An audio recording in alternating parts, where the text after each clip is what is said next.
Hey everybody, I just want to touch base a little bit and talk about a new topic that we should have been covering in school right now, but since we're out of school, I want to make sure that you're getting this information. The topic I want to talk about is telling time. Now some of you are really good at this already, so please just watch and make sure that you remember all the little pieces, and I'm sure you'll get it by second grade. Okay, so our topic is telling time. The first thing I want to show you is the clock. So this is my Judy clock. Remember the one we used to use at school. The one thing, something that you need to know is the names of the parts of the clock. So when you're looking at this kind of clock, it's called an analog clock. That means it has a face, the big circle with all the numbers on it, and it has hands. So just like humans, it has a face and it also has hands. So on most clocks, that are an analog clock, it will have a face and it will also have two hands, and one of them is a long hand. You can tell that it's long because it starts in the middle and it goes all the way to the edge, and the other one is much shorter, so that's known as the short hand. Okay, the other kind of clock we see sometimes is called a digital clock. A digital clock would look just like this, so you might see it on your computer or on your iPad, maybe on your oven or microwave, or even on your TV, or if you wear a watch, could be there too.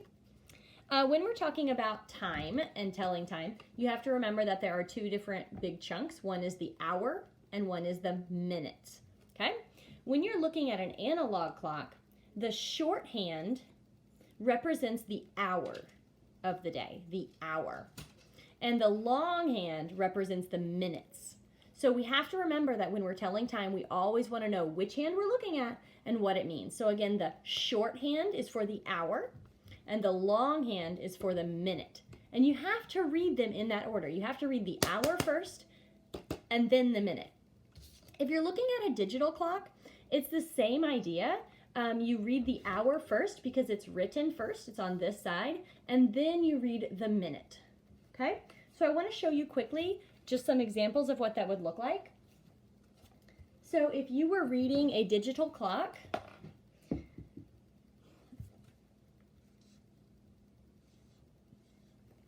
and it looked like this, you would read it as 7, and then the 00 is pronounced o'clock.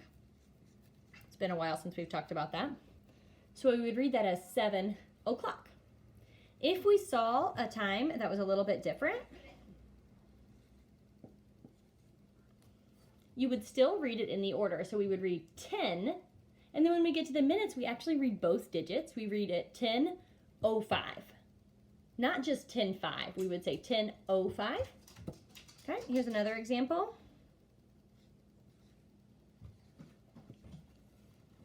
Here's another one. We would read it as 12:30. So again, the hour is 12, and the minutes is 30. Okay, so that's the basics on reading a basic clock. Watch the next video for sort of a practice on how to read that analog clock. Okay, see you soon.